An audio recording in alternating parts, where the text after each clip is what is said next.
How many of you just ever look at the stars? These days I see so many people. I walk around.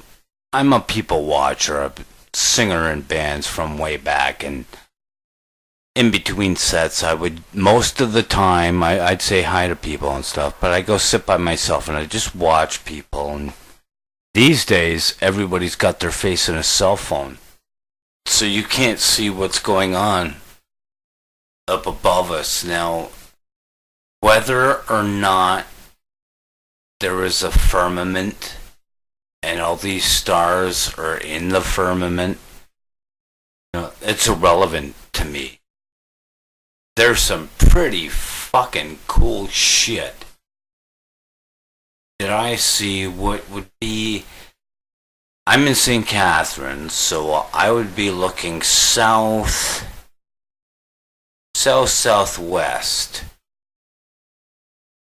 No, southeast, sorry. I'm stoned on my medicinal, and so anyway, I'd be looking southeast and see flashes in the sky that I don't know. If you've ever watched Star Wars, Star Trek, all that stuff, it looks like a flash that you see when a ship goes to fucking warp. Now, that wouldn't bother me so much and I could slough it off maybe, but just before I see that flash, I'm usually tracking something that looks like a little star. I'm like, okay, is this a satellite? And then all of a sudden there's a flash and that satellite is gone. Where did that fucker go? Because I am firmly entrenched in my belief now that round Earth, globe Earth, hollow Earth, flat Earth, they are all true. Now, whoever's heard me, it just, it makes so much sense. Why would the government lie about something unless they really and truly, they couldn't handle? They can't handle the truth. So they, of course, can't see us handling it at all. I mean, I can't remember the year, but there was Orson Welles, when he was still young before he got very large and prominent, did a radio play for War of the Worlds. And a short time after that, well, during that play, people thought it was real. They were losing their minds. They were looking at the sky. If they saw any kind of flash, they thought it was a Martian coming to kill them. Orson had to make a public apology about that, even though prior to the broadcast, he made it clear that it was HG. This is a retelling of, I'm paraphrasing, this is a retelling of H.G. Wells' War of the Worlds. But because some people jumped in after that, fact, and because they were so convincing, people went apeshit. So then you had, I can't, right now, I really should write this shit down. Because I have a horrible memory. I can remember the facts, can't remember the dates, but it was shortly after that the alleged Roswell crash happened. Now, there was a base there, the base in Roswell, they were not fuck-ups, okay? They were not dog fuckers. That was the nuclear base. That was the base that handled all the nuclear weapons that they had at that time, because, like We all know at that point in time, it was a brand new technology. So nobody who worked at that fucking base was a clusterfuck, no matter what the government tries to tell you. And Jesse Marcel was sent out by Mac Brazel, had put a call in. Jesse Marcel went out with another, I think it was a sergeant, and they reported to their superior, who immediately called the local news and told them, we have captured a flying saucer. 12 hours later, some dickhead in fucking Washington decides, no, we need to keep this secret. Our enemies, blah, blah, blah, blah, blah. And now, we live a combustible life. This planet could go up like fucking bam. Just, God grant me the serenity. Accept the things I cannot change, the courage to change the things I can, and the wisdom to know the fucking difference, because goddamn, I really want to fucking hurt some people. There are people out there intentionally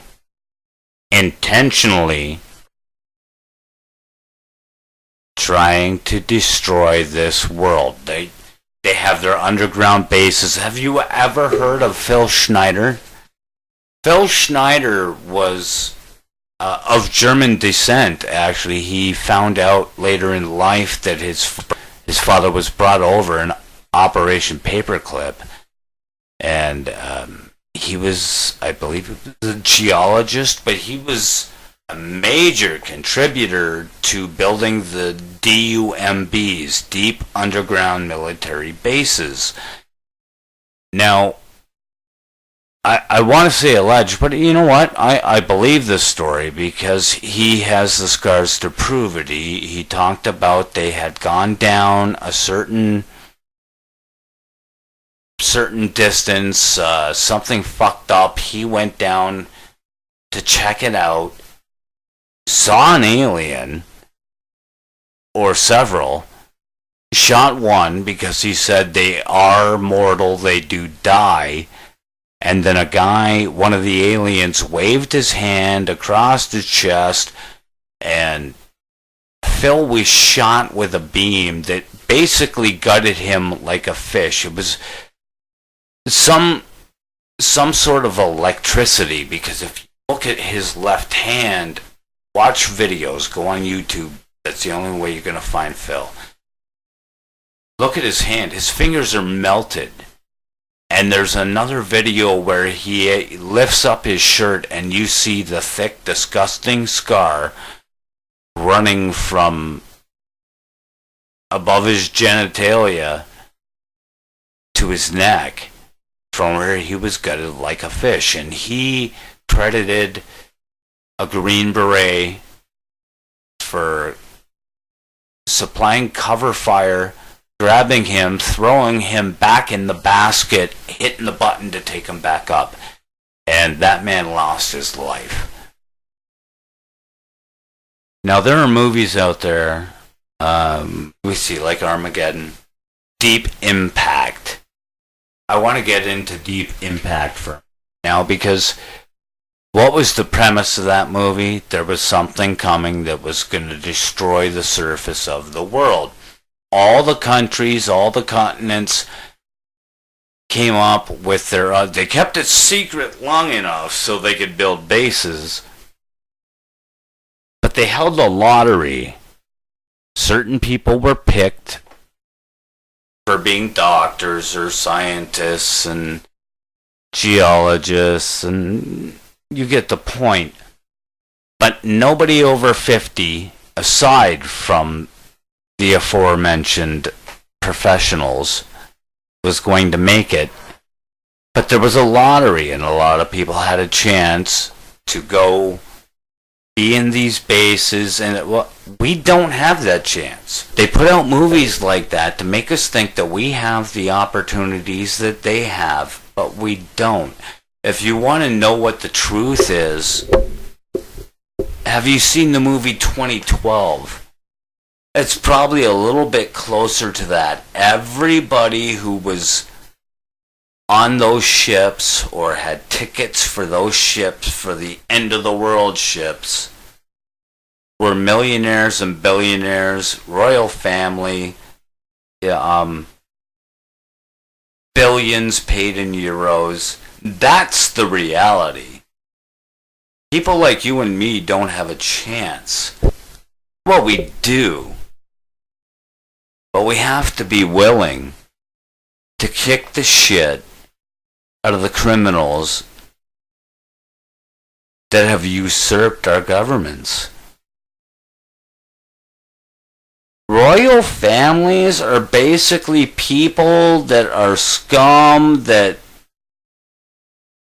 came up with some kind of, found gold or silver or had food or something, and found some big people and said, hey, you protect us, we'll keep you fed. And that's how that kind of shit started. But you know what? There's a lot more of us than there is of them. And they know it. And that's why, hell, you know what? Our Earth may very well be District 13. That is why they're poisoning us. All these, I mean, come on. Admiral Byrd goes down to the South Pole, finds all kinds of minerals and coal and oil and fresh water. But for some reason they form a treaty that nobody is going to exploit that.